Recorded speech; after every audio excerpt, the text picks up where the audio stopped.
నమస్కారం. DVM global సమర్పించు ధ్యానయువ కార్యక్రమానికి స్వాగతం, సుస్వాగతం.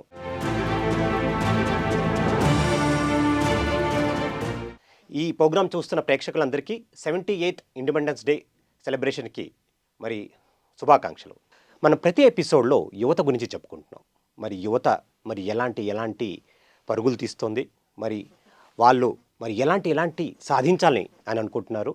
మరి ఇవాళ మనం వాళ్ళకి స్వేచ్ఛ అవసరమా అనే అంశంపైన మాట్లాడుకుందాం. మరి యువతకి స్వేచ్ఛ అవసరమా, మరి స్వేచ్ఛ అంటే మరి ఏంటి, ఫ్రీడమ్ అంటే ఏంటి, ఇవన్నీ అంశాలు మాట్లాడడానికి మనతో పాటు ఉన్నారు Vamshi master. He is a new age spiritual scientist. అలాగే సద్గురు ఫౌండేషన్కి he is the founder. So Sadguru spiritual ఫౌండేషన్కి ఆయన ఫౌండర్. So let us talk with Vamshi master. నమస్తే సార్. నమస్తే sir. Welcome to the show. Thank you. మనం 78th ఇండిపెండెన్స్ డే సెలబ్రేషన్ ఇవాళ చేస్తున్నాం. సో మనం ఇండిపెండెన్స్గా ఉన్నామంటే మరి ఎన్నో మంది వ్యక్తుల ఒక సహాయం ఉంది. మరి మన దేశం అంతా సెలబ్రేట్ చేస్తున్నారు. సో ఈ తరుణంలో మరి యువతకి స్వేచ్ఛ ఎంతవరకు అవసరం అన్న అంశంపైన మనం ఇవాళ టాపిక్లో మాట్లాడుకుందాం. మొట్టమొదటిగా అసలు ఈ స్వేచ్ఛ అంటే ఏంటి అన్న దానిపైన మీరు కొంచెం వివరించి చెప్తారా? Thank you. ముందుగా అందరికీ స్వతంత్ర దినోత్సవ శుభాకాంక్షలు. ప్రేక్షక దేవుళ్ళందరికీ స్వేచ్ఛ అనగానే అందరూ నేను స్వేచ్ఛగా ఉన్నామనే అనుకుంటాం. కానీ స్వేచ్ఛ అంటే చాలా రకాలుగా ఉంటుంది. వ్యక్తిగత స్వేచ్ఛ, కుటుంబ స్వేచ్ఛ, దేశ స్వేచ్ఛ, ఇలా ఉంటాయి అన్నమాట. సో ఇప్పుడు మనం స్వతంత్ర దినోత్సవం కాబట్టి అందరం ఒక రకంగా స్వేచ్ఛగానే ఉన్నట్టు. అప్పటితో పోలిస్తే మనం బ్రిటిష్ వాళ్ళ దగ్గర నుంచి బయటకు వచ్చి స్వేచ్ఛగానే బతుకుతున్నామని అనుకుంటున్నాం. ఇది భౌతికంగా చెప్పుకుంటే. కానీ మనది స్పిరిచువల్ ప్రోగ్రాం కాబట్టి స్వేచ్ఛ అంటే ఏంటంటే ఒక్క మాటలో చెప్పాలంటే ఓషో గారు చెప్తారు, స్వేచ్ఛ అంటే నీ కంట్రోల్లో ఉండడమే స్వేచ్ఛ. నీ కోపం చేతిలో నువ్వు ఉన్నావంటే నువ్వు స్వేచ్ఛలో లేనట్టే. మాట్లాడాలి అనుకున్నప్పుడు మాట్లాడగలగాలి, మాట్లాడద్దు అనుకున్నప్పుడు మాట్లాడకుండా ఉండగలగాలి, అప్పుడు నువ్వు స్వేచ్ఛగా ఉన్నట్లే అంటారు. జనరల్గా మనం మాట్లాడకుండా ఉండలేం. ఎవడో వచ్చి ఏదో అనగానే మనం నోరు జారేస్తాం, అరుస్తాం, కోపం వచ్చేస్తుంది అంటే నువ్వు స్వేచ్ఛలో లేనట్లే. ఎవరైతే కోపంతో అరుస్తారో, కంట్రోల్ కోల్పోతారో, కోపంలో కానీ లేకపోతే ఆనందంలో కానీ లేకపోతే అరిషడ్ వర్గాల్లో కానీ కామక్రోధ మోహాల్లో కానీ తాను కోల్పోతారో వాళ్ళు ఎవరు స్వేచ్ఛలో లేనట్లు. సో స్వేచ్ఛ అంటే నిన్ను నువ్వు నియంత్రించుకోగలిగితే నువ్వు స్వేచ్ఛాజీవి. నిన్ను నీ ఇంద్రియాలు నియంత్రిస్తుంటే నువ్వు స్వేచ్ఛాజీవి కాదు. ఓకే, ఇది ఓషో గారు చెప్పిన అద్భుత పదం. కనుక స్వేచ్ఛ అంటే ఇది తీసుకుందాం. అంటే మనం ఒక రకంగా చెప్పాలంటే కనుక మన శరీరంలో కూడా ఈ ఆత్మ బంధింపబడిందని అని చెప్పుకోవచ్చు అంటారా? అంటే అది కూడా ఈ శరీరంలో స్వేచ్ఛగా లేదు లేకపోతే స్వేచ్ఛగా ఉందంటారా? అంటే ఈ ఒక తరుణంలో ఎలా తీసుకోవచ్చు అంటారు? యాక్చువల్గా ఆత్మ బంధింపబడి ఉండదు. ఆత్మ అసలు కింద ఉండదు, పైన ఉంటుంది. ఆత్మ పైన ఉంటుంది, కింద జీవాత్మ ఉంటుంది. ఈ ఆత్మ ఏం చేస్తుందంటే జీవాత్మ అన్న ఒక ఇన్స్ట్రుమెంట్ వేసుకొని ఇక్కడ అనుభవాలు పొందడానికి ఉంటుంది. వన్స్ కనుక ఆత్మ నాకు ఇది అవసరం లేదు అని నిర్ణయం తీసుకుంటే డెత్ క్రియేట్ అయిపోతుంది. సో ఆత్మ ఎప్పుడు స్వేచ్ఛగానే ఉంటుంది. మనం స్వేచ్ఛగా ఉన్నాం. ఈ మనం అంటే జీవాత్మ. ఇప్పుడు మనం జీవాత్మ, రెండు మనమే, ఆత్మ మనమే, జీవాత్మ మనమే. ఇప్పుడు ఎరుకలో ఉన్నాం కాబట్టి జాగృత అవస్థలో ఉన్నప్పుడు జీవాత్మ, మనం అదే ధ్యానంలోనూ నిద్రలోనూ ప్రగాఢ స్థితిలో ఉన్నప్పుడు ఆత్మ. అది మనమే, ఇది మనమే. సో మీకు అందుకే కళల్లో స్వేచ్ఛ ఉంటుంది. కళ్ళలో మీకు నచ్చినట్టు ఉంటారు, ఇక్కడ ఉండలేరు. అంటే ఇక్కడ మీరు బందీ అవుతారు. మీ ప్రపంచం చేతిలో, మీ ఇంద్రియాల చేతిలో, మీ చుట్టూతో ఉన్న అట్మాస్ఫియర్ చేతిలో మీరు బందీగా ఉంటారు. ఎందుకనంటే అది రూల్స్ అవి. సో ఇక్కడ మొదటికే స్వేచ్ఛ లేనిది మనకే. ఆత్మ స్వేచ్ఛగానే ఉంది, జీవుడికి స్వేచ్ఛ లేదు. సో అందుకని ఈ జీవుడు కూడా స్వేచ్ఛ ఎప్పుడవుతాడంటే వాడు ఆత్మస్థితిలోకి వెళ్ళినప్పుడు స్వేచ్ఛ జీవి అవుతాడు. అందుకే మీరు చూడండి, కొంతమంది అవధూతలు, కొంతమంది గురువులు, మాస్టర్స్, వాళ్ళు ఎంత స్వేచ్ఛగా ఉంటారంటే వాళ్ళు ఎవరైనా వాళ్ళని తిట్టినా వాళ్ళు ఫీల్ అవరు. ఇప్పుడు కృష్ణుడు ఉన్నాడు, శిశుపాలుడు తిట్టుతా ఉన్నాడు, 99 తిట్ల వరకు కృష్ణుడికి కోపం రాలేదు. 100వ తిట్టు దగ్గర కోపాన్ని రప్పించుకొని అతన్ని సఫా చేశాడు. అంటే కృష్ణుడు స్వేచ్ఛాజీవి, శిశుపాలుడు స్వేచ్ఛాజీవి కాదు. ఎందుకంటే కృష్ణుడిని చూసి అతను కోపం వచ్చి తిడతా ఉన్నాడు. శిశుపాలుడు ఆత్మ తిట్టద్దు అంటుంది, కానీ తిడతా ఉంటాడు. అది స్వేచ్ఛ అంటే. కనుక మనం స్వేచ్ఛగా ఉండాలా వద్దా అన్నది మన యొక్క ఇంద్రియాల చేతిలో ఉంటుంది. అంటే చాలామంది యువతకి మనం స్వేచ్ఛ ఇవ్వాలి అని అంటూ ఉంటారు. అంటే యువతకి స్వేచ్ఛ ఇవ్వడం అంటే, యువత స్వేచ్ఛగా ఉండాలి అంటే మరి ఎలాంటి ఆ ఒక పరిస్థితులు ఉండాలి? అసలు యువతకి స్వేచ్ఛ అంటే ఏంటంటారు? యాక్చువల్గా యువత, మనం భౌతికంగా వద్దాం కొద్దిగా. యువతకు స్వేచ్ఛ ఇవ్వాలి అనేది ఇప్పుడు ఎవరి చేతిలో లేదు. అనుకుంటున్నారు యువత స్వేచ్ఛ ఇవ్వలేదని, వాళ్ళు ఎప్పుడో తీసేసుకున్నారు. No doubt. ఎప్పుడైతే సెల్ ఫోన్ చేతిలోకి వచ్చిందో వాళ్ళ ప్రపంచంలో వాళ్ళు ఉన్నారు. వీళ్ళంతా భ్రమంలో ఉన్నారు. ఇంకా మా అబ్బాయి నా కంట్రోల్లో ఉన్నాడు, మా అమ్మాయి నా కంట్రోల్లో ఉందని. ఏదో వన్ ఫైన్ మార్నింగ్ వాళ్ళు ఏదన్నా పాడు పని చేసినప్పుడు వీళ్ళకి అప్పుడు జ్ఞానోదయం అవుతుంది. అది స్పీడ్ డ్రైవింగ్ చేసి యాక్సిడెంట్ అయినప్పుడు నా పిల్లలు నా మాట వింటున్నారు అన్న భ్రమలోంచి పెద్దవాళ్ళు బయటకు వస్తారు. నిజానికి యువత ఆల్రెడీ స్వేచ్ఛగానే ఉన్నారు. ఇక కొంతమంది పేరెంట్స్ ఏంటంటే మిలిటరీ రూల్స్ పెట్టి బొమ్మరిల్లు సినిమాలో ప్రకాష్ రాజ్ మాదిరిగా రూల్స్ పెట్టిన వాళ్ళు ఉన్నారు. బట్ యువతకు అయితే స్వేచ్ఛ ఇవ్వాలి. అలాగని చెప్పేసి పూర్తి స్వేచ్ఛ ఇవ్వకూడదు. వాళ్ళని ఎలా చేయాలంటే తాబేలు గుడ్లు పెట్టి సముద్రంలోంచి ఈదుకుంటూ వచ్చి గుడ్లు పెడుతుంది ఒడ్డున, గొయ్యి ఇసుకలో గుడ్లు పెడుతుంది. పెట్టి మళ్ళీ ఆ గుడ్లను కప్పెట్టేసి మళ్ళీ తాబేలు లోపలికి వెళ్ళి స్టాండ్ బై అయి చూస్తూ ఉంటుంది. వాటిని చాలా రోజుల పాటు ఆహారం కూడా తినడం మానేసి అక్కడ నుంచి దాని కంటి చూపుతో దాన్ని స్కాన్ చేస్తూనే ఉంటుంది కంటిన్యూగా. ఎప్పుడైతే పిల్లలు గుడ్లలోంచి పొదిగి పగలగొట్టుకొని బయటకు వస్తాయి, బయటకు వచ్చిన తర్వాత ఆ మట్టిని అవే తవ్వుకొని బయటకు వచ్చేయాలి. బయటకు వచ్చిన తర్వాత రెడీ రాగానే బర్డ్స్ రెడీగా ఉంటాయి అటు ఎత్తుకోవడానికి, ఎనిమిస్ రెడీగా ఉంటాయి. అయినా తాబేలు రాదు, గమనిస్తూనే ఉంటది. ఇది ఒక అద్భుతమైన మూమెంట్ అన్నమాట, ప్రకృతి నేర్పే పాఠం. ఆ తర్వాత ఆ తాబేలు నెమ్మదిగా వస్తాయి. ఒక 50 గుడ్లు పెట్టింది అనుకోండి, అందులో బయటకు వచ్చి ఒక 30 అనుకోండి. ఇవి బయటకు వచ్చి ఒడ్డుకొచ్చి తల్లిని చేరేటప్పుడు ఒక 10 ఉంటాయి. ఈ మధ్యలోనే పక్షులు తినేస్తాయి, శత్రువులు ఎవరో ఒకళ్ళు అని చంపేస్తారు, ఏదో సంథింగ్ జరుగుతాయి. ఈ 10 వచ్చిన దాకా అది వెయిట్ చేసి, లాస్ట్ బేబీ వచ్చిన దాకా అది వెయిట్ చేసి వాటిని బాడీ మీద ఎక్కించుకొని వెళ్ళిపోతుంది అనంత సముద్రంలోకి. సో ఈ విధంగా పేరెంట్స్ ఉండాలి. బిడ్డని వదిలేయాలి, బట్ చూస్తూ ఉండాలి. ఒక కంట కనిపెడుతూ ఉండాలి, వదలాలి కానీ వదలకూడదు. ఆ విధంగా ఉండాలి. స్వేచ్ఛ ఇచ్చేసామని చెప్పేసి పూర్తిగా వదిలేస్తే వాళ్ళకి బ్యాడ్ ఫ్రెండ్స్ వచ్చేసి బ్యాడ్ కావడానికి అవకాశం ఉంటుంది. అలాగని చెప్పేసి వాడిని ఏమి ఇవ్వకుండా గదిలో బంధిస్తే వాడు మెచ్యూర్డ్ అయ్యే అవకాశం పోతుంది. ఎందుకంటే రాబోయే ప్రపంచాన్ని ఢీకొనాలి కదా, వాడు ఎదుర్కోవాలి కదా.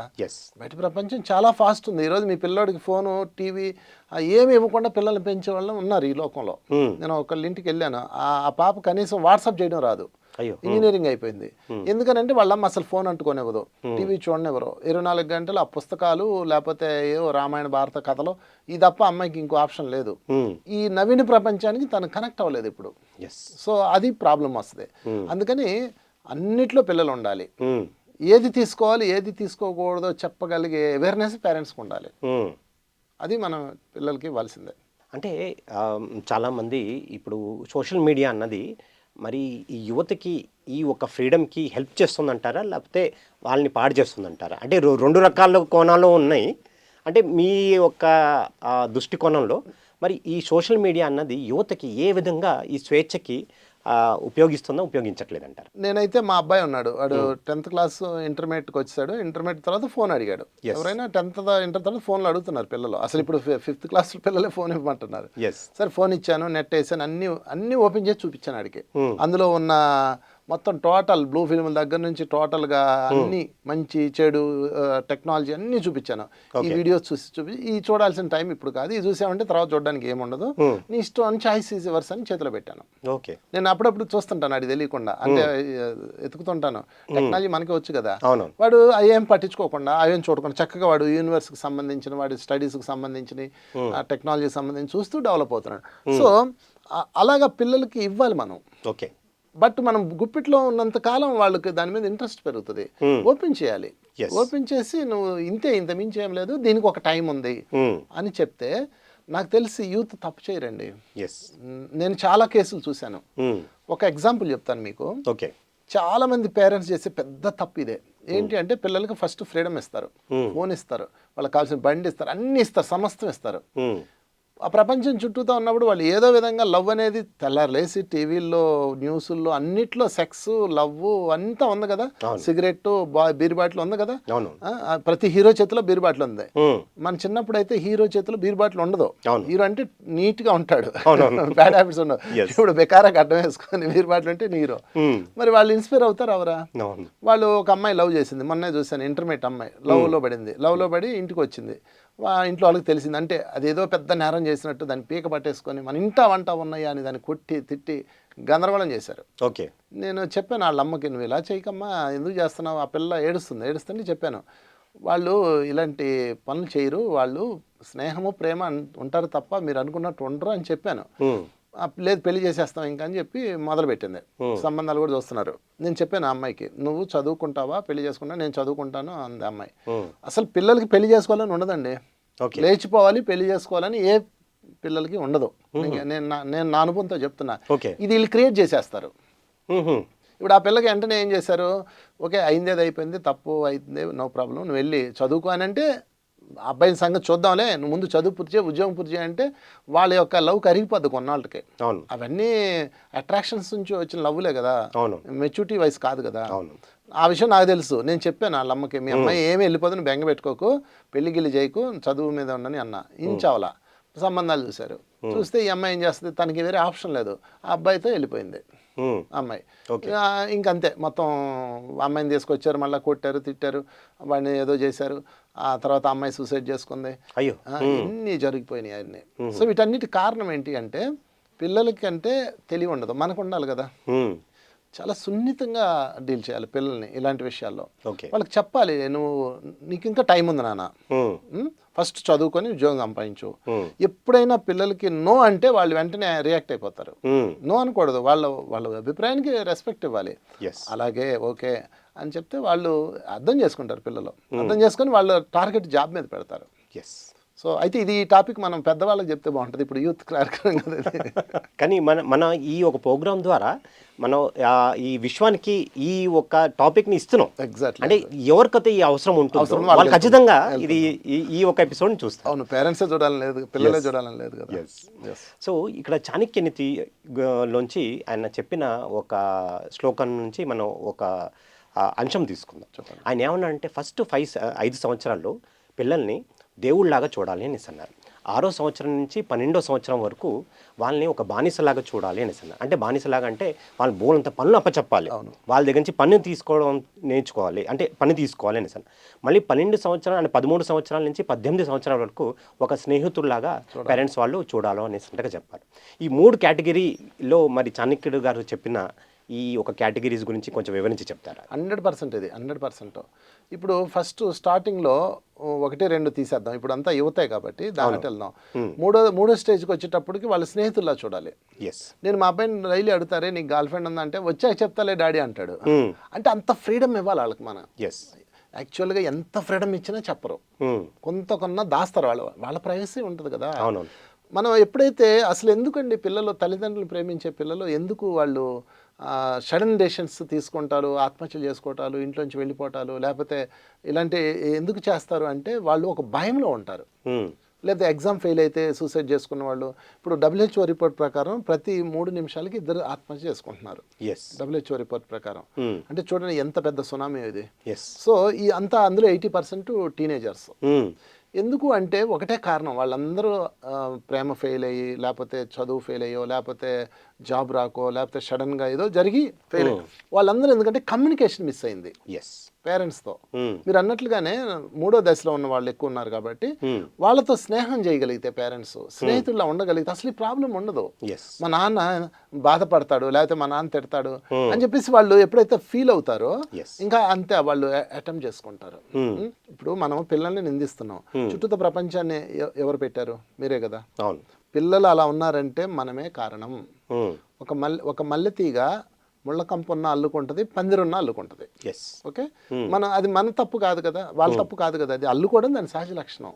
దానికి పందిరేయాల్సిన బాధ్యత పెద్దవాళ్ళదే. అందుకని ఇక్కడ నేను పిల్లల్ని అయితే ఈ విషయంలో టీనేజర్స్ని తప్పు పట్టను. మీరు చెప్పినట్లుగానే ఖచ్చితంగా పేరెంట్స్ ఫ్రెండ్లీగా ఉండాలి. ఫ్రెండ్ అయితే ఎంత చక్కగా చెప్పేస్తారు వాళ్ళు, అమ్మ నాకు ఇలా జరిగింది, ఇలా అవుతుంది, వాడు నన్ను ఫాలో అవుతున్నాడు, లేకపోతే ఈ అబ్బాయి ఇలా అన్నాడు, అమ్మాయి అలా అంది, ఇదిగో నాకు లవ్ లెటర్ వచ్చింది, ఎంత ఫ్రీగా ఉంటారు. ఎప్పుడైతే వాళ్ళు ఫ్రీగా ఉన్నారో నీకు భయం ఉండదు, వాళ్ళకి భయం ఉండదు. వాళ్ళ లైఫ్లో ఏదైనా ఫెయిల్ అయినా చెప్పుకునేది ఎవరికి? ఫస్ట్ పేరెంట్స్కే కదా. అందుకని నేనేం చెప్తానంటే ఈ సందర్భంగా యూత్ కూడా మీ పేరెంట్స్తో మీరు ఫ్రెండ్లీగా ఉండండి, భయపడద్దు, చక్కగా ఏదైనా ఓపెన్గా మాట్లాడండి. మా నాన్న తిడతాడు, కొడతాడు అట్లేం లేదు. జనరల్గా పేరెంట్స్ కూడా అట్లేం ఉండరు. ఆ ఇద్దరి మధ్య ఉన్న ఆ ఇంటిమసీ ఫ్రెండ్లీగా మారిపోవాలి. ఆఫ్టర్ టీనేజ్ ఫ్రెండ్లీ మారిపోవాలి అసలు. తల్లిదండ్రులు ముఖ్యంగా తండ్రి మగపిల్లలకి ఫ్రెండ్ అయిపోవాలి. ఎస్. నేను మా అబ్బాయితో చక్కగా ఫ్రెండ్షిప్ చేస్తాను. అంత జాగ్రత్తలు తీసుకుంటే వాళ్ళు మనతో కనెక్ట్ అవుతారు. లేకపోతే ఏదో నేరం చేసినట్టు ఘోరాలు చేసినట్టు మనం చేయలేదా, అవన్నీ మనం దాటి వచ్చాం కదా. ఒక సిగరెట్ తాగుతుంటాడు తండ్రి, వాడికేమో నీతి వాక్యాలు చెప్తుంటాడు, ఎవడుంటాడు. అందుకని యూత్ ఇది చాలా పెద్ద సమస్యలో ఉన్నారండి యూత్ నిజంగా. చూడండి, ఒకప్పుడు నా చిన్నప్పుడు, అంటే ఇప్పుడు నాకు 53 సంవత్సరాలు, నా చిన్నప్పుడు థియేటర్లో సినిమా వస్తే అది అర్ధనగ్నంగా ఉంటే దానికి థియేటర్ వాడు పెయింట్ పోస్తాడు నల్లగా. ఓకే, ఇప్పుడు ఎక్కడ చూడండి, ఈవెన్ ఫోనుల్లో కానీ యూట్యూబ్లో ఛానల్స్లో కానీ ఎక్కడ చూడండి సెక్స్ ఎంత భయంకరంగా ఉందో. ఓకే, ఇక రోడ్డు మీద ఉన్న వాళ్ళు కూడా మోడర్న్గా అయిపోయారు. పోనీ అబ్బాయిలు కానీ అమ్మాయిలు కానీ ఇటువంటి కామ ప్రపంచంలో విస్తారం అయిపోయింది కదా, ఎక్కడ సీక్రెసీ లేదు కదా. ఇక టీవీల్లో వీటిల్లో ఛానల్స్లో అయితే కనుక, ఇంకా మీరు ఓటీటీల్లో అయితే ఇక అది లైవ్, దానికి కంట్రోల్ లేదు. ఇంకా సినిమాల్లో అన్న కొంచెం కంట్రోల్ ఉంటుంది, సెన్సార్ కత్తెరలో ఉన్నాయి, వాటిల్లో లేదు. అది ఇంకా లైవ్ మాటలో లైవ్ పిక్చర్స్ వస్తున్నాయి. ఇంకా యూట్యూబ్ అయితే చెప్పాకర్లా. ఎలా బతుకుతారండి పిల్లలు? ఒకవైపు ఏమో స్టడీ, ఒకవైపు ఏమో హార్మోన్స్, ఒకవైపు ఏమో ఇదిగో చుట్టూతో ప్రపంచం, మురికి ప్రపంచం. వీటి మధ్య వాళ్ళని పెట్టి నువ్వు బాగా ఉండంటే ఎట్లా ఉంటారు? మళ్ళా ఏమో రోల్ మోడల్ హీరోస్. ఈరోజు హీరో అంటే వాడు ఒక విలను, దొంగ. వాడు బీరు బాటిల్ లేకపోతే వాడు అసలు మనిషే కాదు, మందు బాటిల్ లేకపోతే. సిగరెట్ చేతులు కామన్. ఎట్లా ఉంటారు పిల్లలు? నిజంగా ఈ కాలం యూత్ తలుచుకుంటే చాలా జాలి వేస్తుంది. ఇన్ని దాటుకొని రావాలి వాళ్ళు. అవునవును, కరెక్టే. ఇన్ని దాటుకొని మళ్ళీ స్టడీస్ మీద కాన్సన్ట్రేషన్ పెట్టాలి. పోనీ అదేమన్నా చిన్నదంటే ఇంతలా సైజు. మాకైతే మేము నిజంగా మంచి టైంలో యూత్ అయ్యాం. ఈ అట్రాక్షన్స్ ఏమి లేవు మనకి. సో ఇలాంటి టైంలో పిల్లల్ని కాపాడేది ఒక్కటే, వాడిని వాడు కాపాడుకోవటమే. ఇంకా వేరే మార్గమే లేదండి. ఎవరు కాపాడలేరు ఈ సమాజంలో. వాళ్ళని వాళ్ళు కాపాడుకుంటూ వాళ్ళ చుట్టూతా యూత్, ముఖ్యంగా యూత్కి నేను మరీ చెప్తున్నా, మీ చుట్టూతా ఉన్న ఫ్రెండ్స్ని ఫిల్టర్ చేసుకోవాలి. అటువంటి ఫ్రెండ్స్ని ఎప్పుడు జాగ్రత్త చేసుకుంటూ వాడు ఇటువంటి వైపు దృష్టి వెళ్లకుండా చూసుకుంటూ ముందుకెళ్ళాలి. అప్పుడు వాడు ఆ టార్గెట్కి రీచ్ అయిపోతాడు. అంటే మీరు చాలా చక్కగా చెప్పారు. ఎప్పుడైతే వాళ్ళలో ఆ మంచి ఏంటి, చెడు ఏంటి అని విచక్షణ జ్ఞానం వచ్చినప్పుడు వాళ్ళు చుట్టుపక్కల ఉన్న వాళ్ళని ఫిల్టర్ చేసుకుంటారు, ఆ డైరెక్షన్ వైపు పయనించేస్తారు. కానీ ఈ ఏది మంచి ఏది చెడ్డది అన్నది వాళ్ళకి చెప్పడంలో తల్లి తండ్రి తర్వాత టీచర్స్ వాళ్ళ ఒక పాత్ర ఎంతవరకు ఉండాలంటారు? అసలు ఖచ్చితంగా వాళ్ళదే మెయిన్ పాత్ర. కానీ ఇప్పుడు ఎవరు తల్లిదండ్రులు పిల్లల్ని తీసుకోవట్లేదు, టీచర్స్ని తీసుకోవడం లేదు. తీసుకుంటే ఇంత క్రైమ్ ఎందుకు జరుగుతుంది? ఇప్పుడు పిల్లలు ఎంత దారుణంగా ఉన్నారంటే, వాడికి మందు బాటిల్కి ఒకప్పుడు నా దొంగలంటే ఎలా ఉండేవాళ్ళు, వాడు ఒక దొంగ వృత్తి, వాడు దొంగ వృత్తి. ఇప్పుడు వాడు సినిమాలో చూసి డుగ్గి కట్టుకొని కత్తి పట్టుకొని కాయ పెట్టుకొని వాడు దొంగ. ఇప్పుడు దొంగలు ఎవరు తెలుసా మీకు? వాడికి మందుకి డబ్బులు లేకపోతే, ఎంజాయ్మెంట్ డబ్బులు లేకపోతే బైక్ వేసుకొని చైన్ తెంపుకొని వెళ్ళిపోతున్నాడు. అంతా చదువుకునే పిల్లలే. నాకు ఒక ఫ్రెండ్ ఉన్నాడు, ఆయన పోలీస్ ఆఫీసర్ అనమాట. ఆయన చెప్తున్నాడు, నాకు ఆశ్చర్యం వేస్తుంది. అసలు యూత్ చదువుకునే పిల్లలు దొంగతనం చేయడం ఏంటి, బండి నెంబర్ ప్లేట్లు మార్చుకోవడం ఏంటి? అంటే క్రైమ్లోకి ఎందుకు ఎంటర్ అయ్యారు వీళ్ళు అంటే, వాళ్ళ యొక్క రిక్వైర్మెంట్స్. వాళ్ళు దీంట్లో ఈజీ మనీ అయిపోయింది ఇంకా. అందుకని మీరు ఇందాక చెప్పారు కదా, విదురుడు నీతి కానీ, చాణక్య నీతి కానీ, లేకపోతే మనుధర్మం కానీ ఏం చెప్పినాయో అది కనుక పాటిస్తే మ్యాక్సిమం భారతదేశ సాంప్రదాయం అయిపోయింది ఇంకా క్లోజ్. ఎప్పుడైతే సోషల్ మీడియాలోకి ఎంటర్ అయ్యామో, మనం స్టార్ వరల్డ్లోకి వెళ్ళిపోయామో, అంటే కేబుల్ నెట్వర్క్ ఎన్ని వచ్చేసినాయో, బయట సంస్కృతి మనకి ఎంటర్ అయిపోయింది. దాన్ని ఆపలేం ఈ సమయంలో. సో ఇప్పుడు యూత్ తనను తను కాపాడుకోవటం తప్ప వేరే దారి లేదు. మీరు ఇందాక అన్నట్లుగానే ఎవరికి తెలుస్తుంది ఇప్పుడు వాడు సరైన దారిలో ఉన్నాడో లేదు ఎలా తెలుస్తుంది? వాళ్ళు తెలుసుకోవాల్సింది అది, తనకి ఏం జరుగుతుంది. అందుకే టార్గెట్ పెట్టుకోవాలి. ఇప్పుడు నేను ఎగ్జామ్కి ప్రిపేర్ అవుతున్నాను, లేకపోతే నేను ఈ జాబ్ కొట్టాలి, దాని మీద ఫోకస్ చేయాలి. మధ్య మధ్యలో ఇవన్నీ వస్తుంటాయి, ఎంజాయ్మెంట్స్ అవన్నీ. అందుకే బ్రహ్మచారాశ్రమం, గృహస్థాశ్రమం, వనప్రస్థం, సన్యాసాశ్రమం 4 ఆశ్రమాలు చెప్పింది. బ్రహ్మచారాశ్రమం 25 సంవత్సరాలు. ఈ 25 సంవత్సరాలు అకుంఠిత దీక్షతో దేని మీద ఫోకస్ చేయకూడదు, జాబ్ మీద తప్ప. నాకు ఈ సంవత్సరానికి నేను ఇంత సంపాదించుకుందాక ఇంకెటు చూడకూడదని పెట్టుకోవాలి. చూడండి, 25 సంవత్సరాల వరకు నో ఎంజాయ్మెంట్ పక్కాగా ఉండాలి. తర్వాత 25 సంవత్సరాలు ఫుల్ ఎంజాయ్మెంట్. కానీ ఇది రివర్స్ అయిపోయింది. బ్రహ్మచారాశ్రమంలో ఉండాల్సిన వాడేమో గృహస్థాశ్రమంలో ఉన్నాడు, ఫుల్ ఎంజాయ్ చేస్తున్నారు వీళ్ళు. గృహస్థాశ్రమంలో ఉన్నాడేమో ఇక్కడ అన్ని చేశాడు కదా. ఇంకా అదేదో సినిమాలో మహేష్ బాబు అంటది హీరోయిన్, చూడాల్సినవన్నీ చిన్నప్పుడే చూసేస్తే ఇంకా పెద్దగా ఏం చూస్తాడని, ఇవి తప్ప వీళ్ళు టీవీ చూసుకుంటున్నారు. Yes. అలా అయిపోయింది. కనుక యూత్ ఈ సందర్భంగా పట్టుకోవాలి. బ్రహ్మచార ఆశ్రమంలో ఉన్నారు 25 సంవత్సరాలు, అంటే రఫ్గా ఉద్యోగం వచ్చిందాక అనుకోండి 25, 30. బ్రహ్మచారిగానే ఉండాలండి. కొంచెం కూడా పక్క చూడకూడదు. పూర్తిగా ఏకాగ్రత జాబ్ మీదే. ఎందుకంటే జాబ్ ఉంటేనే కదా ఏదైనా చేయాలా. వాడు నెల ఎంత ఇన్కమ్ వస్తేనే కదా. అది పట్టుకోగలిగితే యూత్ కనుక, గుర్రానికి ఎలా అయితే గంతలు కడతారో అలా గనక కట్టగలిగితే వాళ్ళు కట్టుకోవాలి, తప్పదు. ఇంకా ఎవరికి వాళ్ళు కట్టుకోవాల్సిందే. కట్టుకోగలిగితే వాళ్ళు ఖచ్చితంగా విన్ అవుతారు. ఎంజాయ్మెంట్ అన్న పదం కానీ వినపడిందా, అందులోకి వెళ్ళారు. ఇది ఎలా స్టార్ట్ అవుతుంది తెలుసా? జస్ట్ ఫన్ అంటారు. అసలు ఇప్పుడు మందు తాగినోడిని తక్కువగా చూస్తున్నాడు. మేము చదువుకున్న రోజుల్లో మందు తాగేవాడు బ్యాడ్ ఫెలో. ఇప్పుడు మందు తాగనివాడు బ్యాడ్ ఫెలో. ఓకే. ఫ్రెండ్స్ ఉన్నారనుకోండి, అందరు కూర్చుంటారు, వాడికి మందు వస్తారు. నాకు వద్దురా అంటే, పప్పుగాడ అమ్మాయి రా, నువ్వేమన్నా ఆడపిల్లలు వాడిని అంటారు. దాటి సిగ్గుపడి తాగేస్తున్నాడు. ఫస్ట్ చేయాల్సింది ఏంటంటే ఎంజాయ్మెంట్ అనేది క్లోజ్ చేసేయాలి. అదొక్కటే మార్గం. 26 సంవత్సరాలు 30 సంవత్సరాలు టార్గెట్ ఉంటుంది జాబ్కి. ఇప్పుడు మీరు చూసారా, గమనించారా, పెళ్ళిళ్ళు కూడా ఎవరికి 30 దాటినాక చేసుకోవట్లా. అవును, కరెక్ట్. అదొక రెండో ప్రమాదం అది. ముందు ఇది ఫ్రీడమ్ సంగతి చూద్దాం.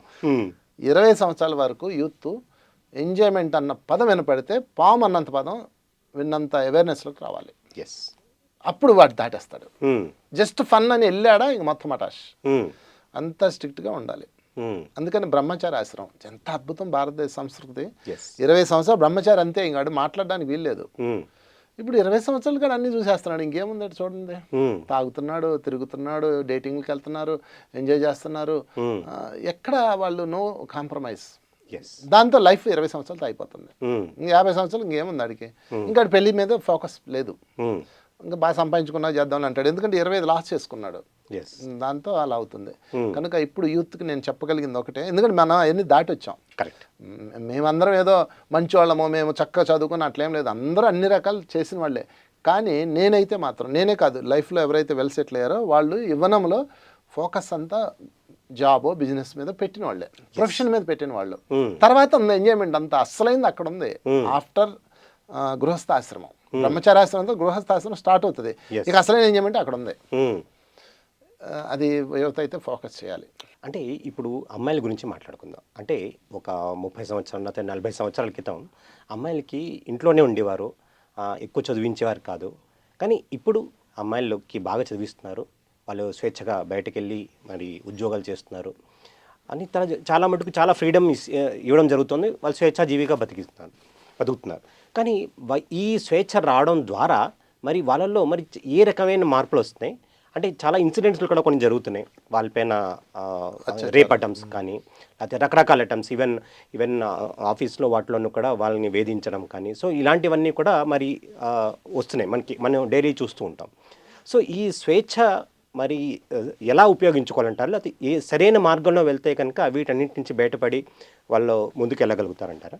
ఇక్కడ సమాజంలో ఒక బ్యాడ్ నడుస్తుందండి. అదేంటంటే ముఖ్యంగా పెద్దవాళ్ళు, చాలామంది ప్రవచకులు అవనండి, లేకపోతే మంచి చెప్పే ఇలాంటి స్పీకర్స్ అవనండి, ఒక బ్యాడ్గా ఒక సందేశం అయితే ఇస్తున్నారు. అదేంటంటే ఆడపిల్లల దుస్తులు సరిగా వేసుకోవట్లేదు, దానివల్ల క్రైమ్ పెరుగుతుంది అని చెప్తారు. ఓకే, అది తప్పండి.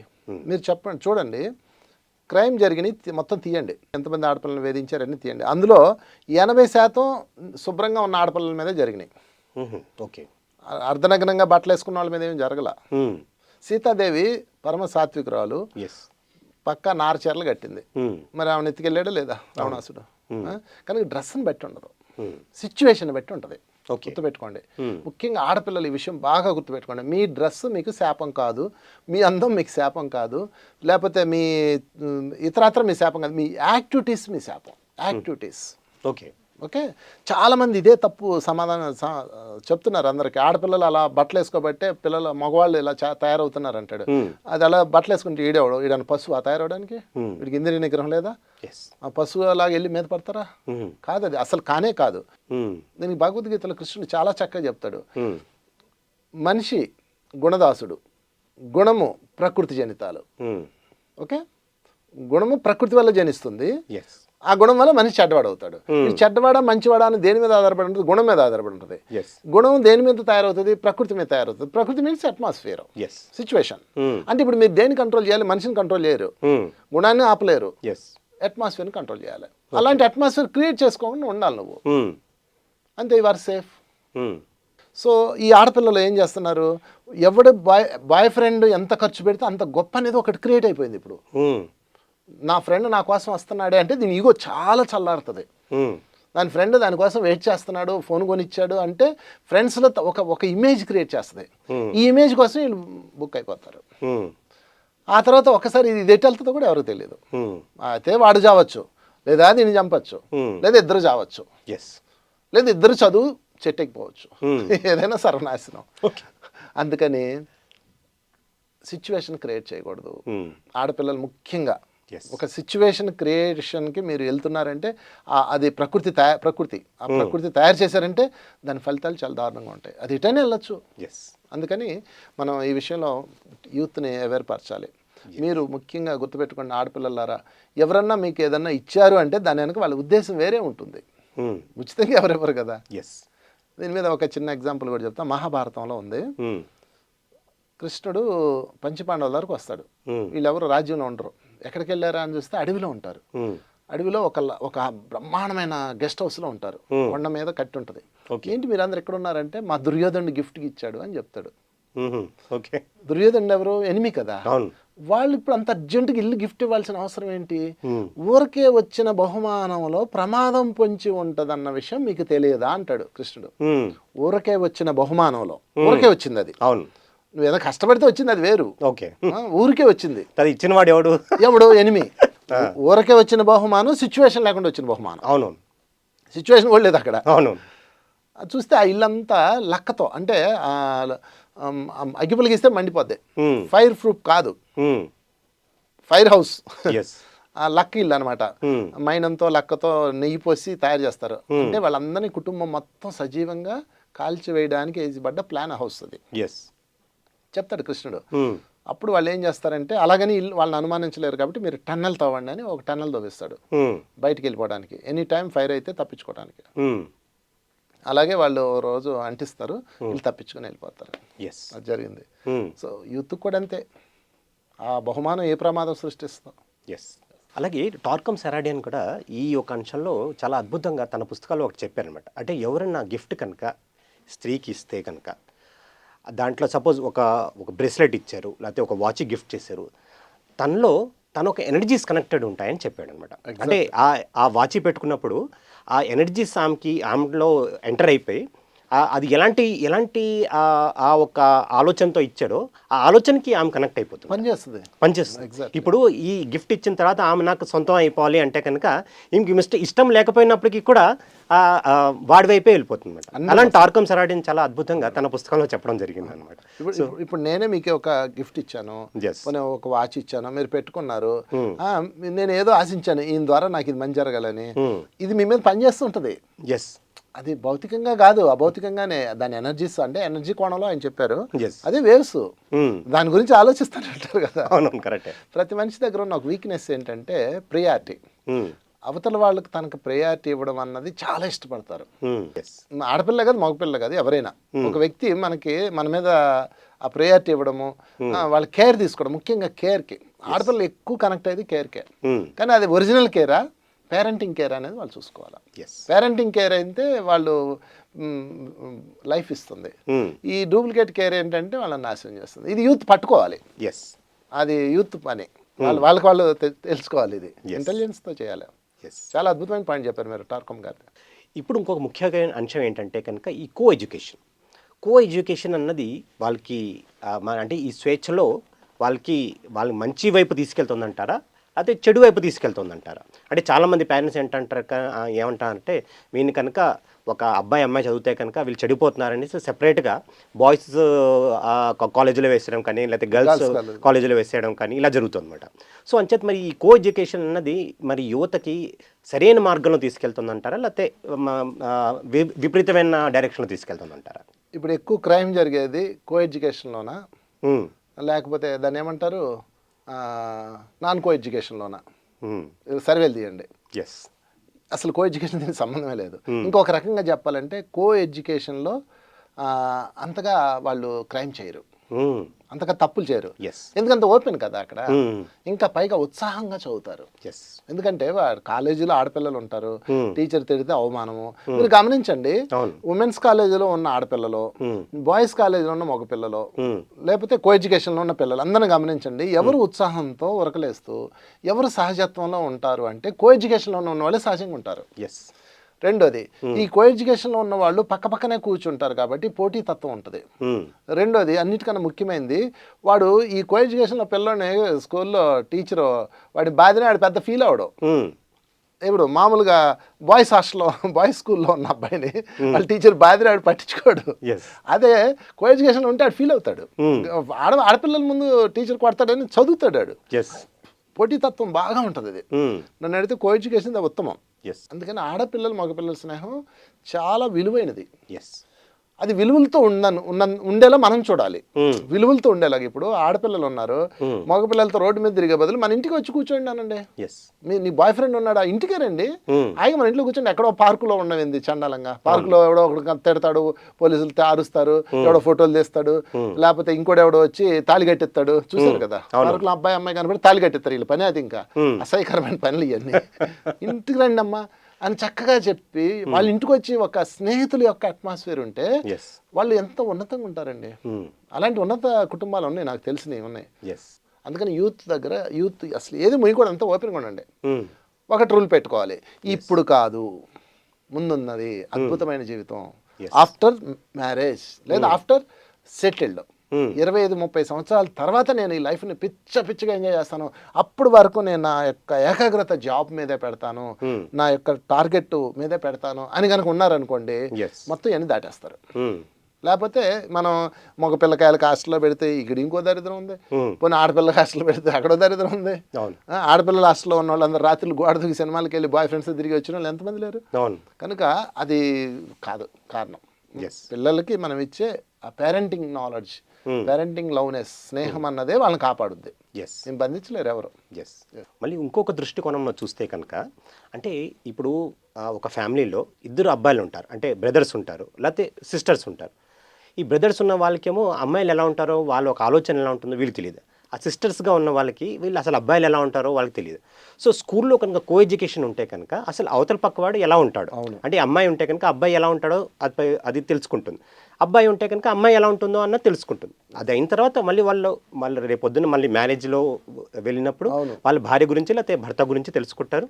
లేదా ఫ్యూచర్లో వాళ్ళు ఆఫీస్కి వెళ్ళినప్పుడు మరి అబ్బాయి అమ్మాయి కలిసి వర్క్ చేస్తున్నారు కదా, ఇద్దరు కలిసి వర్క్ చేస్తేనే కదా వర్క్ కంప్లీట్ అయ్యేది. అయ్యో నాకు సిగ్గు, నేను అమ్మాయిని చూస్తే నేను వర్క్ చేయలేను, మా బాస్ లేడీ బాస్ తోటి అసలు పని చేయలేను, నాకు సిగ్గు ఎక్కువ అంటే మరి ఆ ప్రాజెక్ట్ కంప్లీట్ అవ్వదు.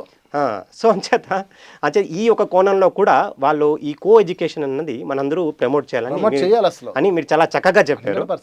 సో ఆ విధంగా మనం ముందుకు సాగాలి. సో మీరు అన్నది కరెక్టే. వాడు ఇప్పుడు హాస్టల్లో అమ్మాయిని చూడడం, సడన్ గా ఒక ఆఫీస్కి వెళ్తాడు, అక్కడంతా అమ్మాయిలు, ఆడు సిగ్గుతో ముడిచిపోతాడు. ఇన్ఫెక్ట్ కాంప్లెక్స్, ఇప్పుడు ఇన్ని ట్రైనింగ్ కోర్సులు ఎందుకు, వాడు ఇన్ఫెక్ట్ కాంప్లెక్స్కి వెళ్ళిపోయాడు. వాడు ట్రైనింగ్ అయిన ప్లేస్ ఏంటి, వాడు చదువుకున్న ప్లేస్ సహజత్వంలో పెంచలేదు. అందుకని వాళ్ళు ఎలా ఉంటే అలా సహజంగా ఉండనివ్వాలి, ఎడ్యుకేట్ చేస్తూ ఉండాలి. ఒక కన్ను అయితే వేసి ఉంచాలి, ఇటు వెళ్తున్నాడు ఎటు వస్తున్నాడు, ఏదో హాస్టల్లో పడేసాం లేకపోతే ఏదో వదిలేసాం ఆడే చూసుకుంటాడు అన్నట్టు కాకుండా ఎప్పటికప్పుడు స్నేహంతో కమ్యూనికేట్ అవుతూ ఉండాలి, టైం స్పెండ్ చేయాలి పేరెంట్స్ పిల్లలకి. అదే పేరెంట్స్ చేసిన తప్పే, time is must. Yes Vamshi garu ఎంతో చక్కగా మరి ఎన్నో విషయాలు, అంటే యువతకి ఈ ఫ్రీడమ్ అన్నది ఎంత ఉపయోగం, లేకపోతే అసలు అవసరమా, ఇవన్నీ అంశాలపైన మనం ఎంతో చక్కగా మాట్లాడుకున్నాం. సో ఫైనల్గా మన ఈ యొక్క ఎపిసోడ్లో మీ యొక్క ఫైనల్ సందేశం ఏంటి? అంటే యూత్ ఎదుర్కొంటున్న పెద్ద సమస్య ఇందాకే మనం మాట్లాడుకున్నాం, చుట్టూతో ఆకర్షణ ప్రపంచం.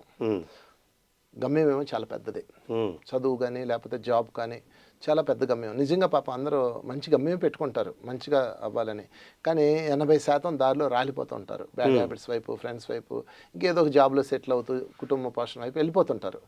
సో ఈ టైంలో ఉన్న యూత్కి నేను చెప్పేది ఒకటే, ఫస్ట్ మీ కళ్ళకి గంతలు కట్టేసుకోండి. గుర్రానికి ఎలాగైతే ఇలా గంతలు కడతారో అలా కట్టేయాలి అంతే. జాబ్లోకి వెళ్ళిన దాకా no love, no enjoyment, no parties, అంతా స్ట్రిక్ట్గా ఉండాలి. ఫస్ట్ యూత్ చేయాల్సిన ప్రధానమైన పని. మీరు వన్స్ జాబ్లో సెటిల్ అయ్యి మీకంటూ ఒక ఇన్కమ్ వచ్చిన తర్వాత ఇక మీరు మీ లైఫ్ మీ ఇష్టం, మొత్తం మీ చేతిలో ఉంటుంది. మెచ్యూరిటీ వచ్చేస్తుంది అప్పటికే. ఆల్మోస్ట్ 30 ఇయర్స్కి 28 ఇయర్స్కి మెచ్యూరిటీ వచ్చేస్తుంది. ఇక రెండోది యూత్కి ఇచ్చే లాస్ట్ సందేశం ఏంటంటే, ఇప్పుడు యూత్ పెళ్ళి అంటే 30 సంవత్సరాల తర్వాతే పెళ్ళి అంటే దూరంగా ఉంటున్నారు. వద్దురా సోదరా పెళ్ళి అంటే 100 ఏళ్ళ మంటరా అని. కారణం ఏంటంటే చుట్టూ సమాజంలో చూస్తున్నారు, భార్య భర్తలు ఎలా ఉన్నారు, కొట్టుకుంటున్నారు, ఆడపిల్లలు ఎలా ఉన్నారు వాళ్ళు. కానీ కాదు, పెళ్ళి అనేది ఒక అద్భుతమైన, మీరు కొట్టుకుంటున్న అమ్మా నాన్నే చూస్తున్నారు కానీ కలిసి ఉంటున్న అమ్మా నాన్న చూడట్లేదా? వాళ్ళు కొట్టుకున్నా మళ్ళీ ఒకరి కోసం ఒకళ్ళు ఉంటున్నారు కదా. ఈ కొట్లాట్లో ఇవన్నీ ఎక్కడ చూడండి, ఏ టీవీలో చూసినా, ఏ సీరియల్లో చూసినా, ఎక్కడ కామెడీలో చూసినా మొగుడు పిల్లల కామెడీ ఉంటుంది. భార్య అంటే భర్త భయం, భర్త అంటే భయం, అంటే ఒక క్రియేట్ చేశారు. కానీ ఈరోజు సీతారాములు లేరా? ఎంత బాధల్లో ఉన్నా ఇద్దరు ఒకరి కోసం ఒకరు బతకలేదా? ఎంతమంది ఆది దంపతులు ఉన్నారు, ఎంతమంది మీ చుట్టూతో ఉన్నారు, వాళ్ళని ఫోకస్ చేయండి. అంటే నెగిటివ్ 10% ఉండొచ్చు, మిగతా 90% పాజిటివ్ ఉందిగా, ఆ పాజిటివ్ని చూడాలి. అందుకని యూత్ వివాహ వ్యవస్థ మీద భయం పెంచుకోకూడదు. రాముడు లాంటి భర్త కావాలనుకున్న స్త్రీ ఉమెన్ సీతలా ఉండాలి, సీత లాంటి భార్య కావాలనుకున్నాడు రాముళ్ళ ఉండాలి. వీడు రాముళ్ళ ఉన్నాడు కానీ సీత కావాలి అలా ఉంటాడు. అందుకని మీరు ఎలా ఉండాలనేది ఫస్ట్ డిసైడ్ చేయాలి. ఇది రెండో పాయింట్, అన్నిటికన్నా లాస్ట్ పాయింట్.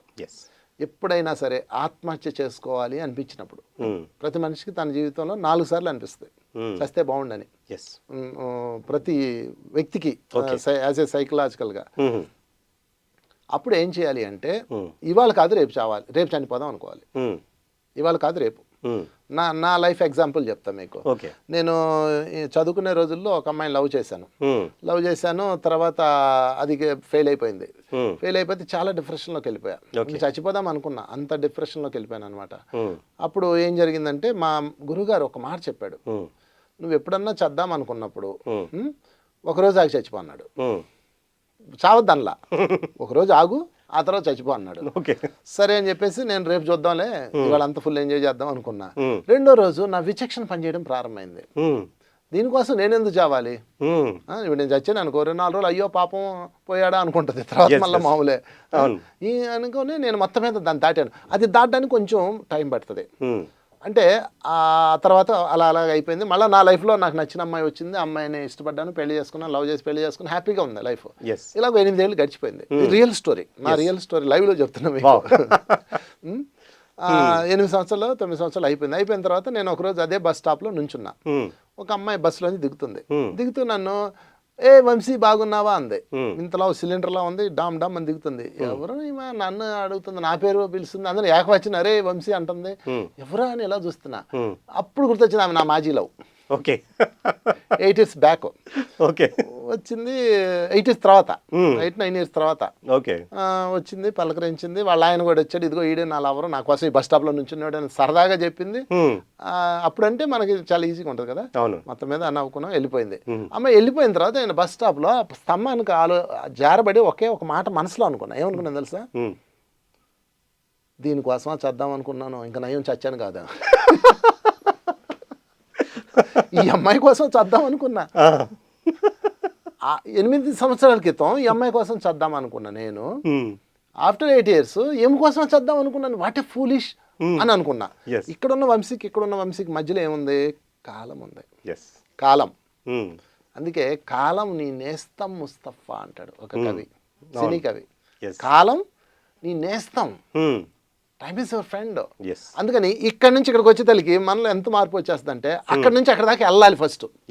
అందుకని జీవితంలో ఎంత పెద్ద సమస్య వచ్చినా, చనిపోతాను నేను, ఇంక చాలా నాకు చదువులో ఫెయిల్, లేకపోతే లవ్లో ఫెయిల్, లేకపోతే ఇంకోటి ఫెయిల్, నా మొహం నేను చూపించుకోలేను, చనిపోతాను అనుకున్న వాళ్ళు, మై డియర్ ఫ్రెండ్స్, ఏం చేయాలంటే, అలాగేలే రేపు చేద్దాం అనుకోండి, కాలానికి వదిలేయండి.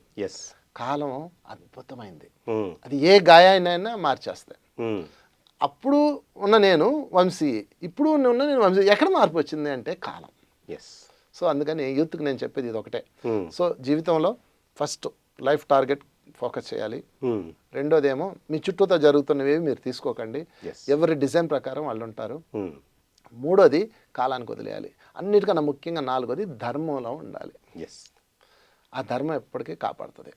ధర్మం ఎవరినైనా నిలబెట్టేది అదే. ఆ వ్యక్తిలో ఇప్పుడు కృష్ణుడు అనగానే మనకు ఆజానుబాహుడు అందాల రాకుమారుడు అనుకుంటున్నారు. కాదు, కృష్ణుడు నేను ఒక బుక్లో చదివాను, 5 అడుగుల 3 అంగుళాలు పొట్టి ఎంతేనంటాడు. ఇంతమందిని ఎలా ప్రభావితం చేశాడంటే ధర్మం. ఆ ధర్మం అన్నది, ఆ కరుణ అన్నది ఎంతమందిని మీ దగ్గరికి అట్రాక్ట్ చేస్తుందో. ఏ హైట్ అక్కర్లా, నిజం చెప్పనా, నా హైట్ 6 అడుగుల 2 అంగుళాలు, మంచి హైట్, ఒక రకంగా అందగాడు నేను కాలేజ్ డేస్లోనే. ఒక్క గర్ల్ ఫ్రెండ్ నాకు, అది కూడా ఇదిగో ఇప్పుడు చెప్పాను కదా ఏడుచుకొని, అది కూడా నా ఫ్రెండ్ ఉండేవాడు ఎంత ఉంటాడు, వాడికి 5 గర్ల్ ఫ్రెండ్స్. సినిమాకి నా లైఫ్లో నేను ఒక్క సినిమాకి వెళ్ళలేదు ఒక అమ్మాయితో కాలేజ్ డేస్లో. వాడు ఎప్పుడూ తిరుగుతుంటాడు జామ్ జామ్ అని. వాడు ఎట్లాగా వాళ్ళందరినీ పటాయించేవాడు అంటే వాడిలో ఒక కరుణాతనం ఉండేది, ప్రేమతత్వం ఉండేది. కరుణ, ప్రేమ, క్షమాతత్వం, అన్నిటికన్నా రెస్పెక్ట్నెస్, ఇవి ఎంతోమందిని అట్రాక్ట్ చేస్తాయి. సో అమ్మాయిలను ఆకర్షించాలన్నా, అబ్బాయిలను ఆకర్షించాలన్నా ఏ కాస్ట్యూమ్స్ అక్కర్లా. నీ హృదయంలో ప్రేమ, జాలి, దయ, కరుణ, క్షమ, ఈ 5 పెట్టుకొని కనుక ఉంటే ఎంతమందినైనా ఆకర్షిస్తారు. వాళ్ళు అసలు ఇంకా అందరికీ మిత్రులు అయిపోతారు. సో ఇవన్నీ రావాలంటే డైలీ ధ్యానం చేయాలి, శాకాహారిగా ఉండాలి. ఇది యూత్ చేయాల్సిన మొదటి పని. ప్రతిరోజు శ్వాసను గమనిస్తూ మీ వయసు అంతా అన్ని నిమిషాలు ధ్యానం చేయండి, శాకాహారిగా ఉండండి. ఇటువైపు చికెన్ తింటా, మటన్ తింటా, ఇటువైపు ప్రేమ కబుర్లు చెప్తే అది చల్లదు. ప్రేమ అంటే అన్ని జీవుల పట్ల ప్రేమ. నాకు ఒక అమ్మాయి ఎలా లవ్లో పడిందంటే, అమ్మాయి చికెన్ తింటుంది, నన్ను తినమంది, నేను తిన్నాను. ఎందుకు తినమంది? నేను ప్రేమ గురించి చెప్తూ ప్రేమను చికెన్ ఎలా తింటానన్నాను, అంతే. అమ్మాయి నాకు కనెక్ట్ అయిపోయింది. అంటే మనలో ఉన్న ప్రేమ అందరినీ కనెక్ట్ చేస్తుంది. అది ఎంత అట్రాక్షన్. అంతేగాని అసలు ఈ మేకప్లు, డ్రెస్సులు ఇవన్నీ ఊరికే ఒక సరదాగా వేసుకునే తప్ప మనిషి యొక్క అందాన్ని ఇచ్చేది ఆత్మ సౌందర్యం. నాకు ఇప్పటికీ ఒక అమ్మాయి గుర్తండి, మా కాలేజ్ డేస్లో. అమ్మాయి నాకన్నా పెద్దది, నేను లవ్లో పడేసి అంత ధైర్యం చేయలేకపోయాను. కానీ అమ్మాయి లాంటి అమ్మాయిని ఎక్కడా చూడలా. ఎంత హుందాగా ఉంటుందంటే ఎవరన్నా ఇచ్చినా తీసుకోదు, గిఫ్ట్ ఇచ్చినా తీసుకోదు. చాలా పేదింటి అమ్మాయి. మా లెక్చరర్ గారు కూడా ఆయన అమ్మాయికి ఫీజు కడతానని తీసుకోవాలి. అమ్మాయి నేను పార్ట్ టైం జాబ్ చేసుకుని కట్టుకుంటానని అంది. ఆ అమ్మాయి ఎంత రెస్పెక్ట్ ఇస్తారంటే అమ్మాయికి చాలా రెస్పెక్ట్ ఇస్తారు. అంటే ఇవన్నీ ఎక్కడి నుంచి వస్తాయి అంటే వాళ్ళ క్యారెక్టర్ నుంచి వస్తాయి, మేకప్ నుంచి కాదు. అందుకని యూత్ మేకప్ అవతల పడేసి క్యారెక్టర్ పెంచితే అద్భుతంగా ఉంటుంది. Thank you. Yes Vamshi garu, ఎంతో అద్భుతంగా మరి ఎన్నో కోణాల్లో యువత ఒక స్వేచ్ఛ గురించి ఈ ఒక టాపిక్లో మీరు చెప్పారు. మరి ఎంతో మంచి సందేశం కూడా ఇచ్చారు.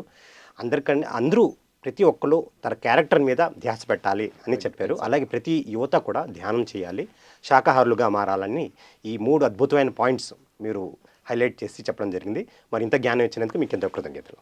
Thank you very much. So ఇదండి ఇవాల్టి ధ్యాన యువ కార్యక్రమం. ఇంకొక కార్యక్రమంలో ఇంకొక ఎపిసోడ్లో మళ్ళీ కలుసుకుందాం. అంతవరకు సెలవు.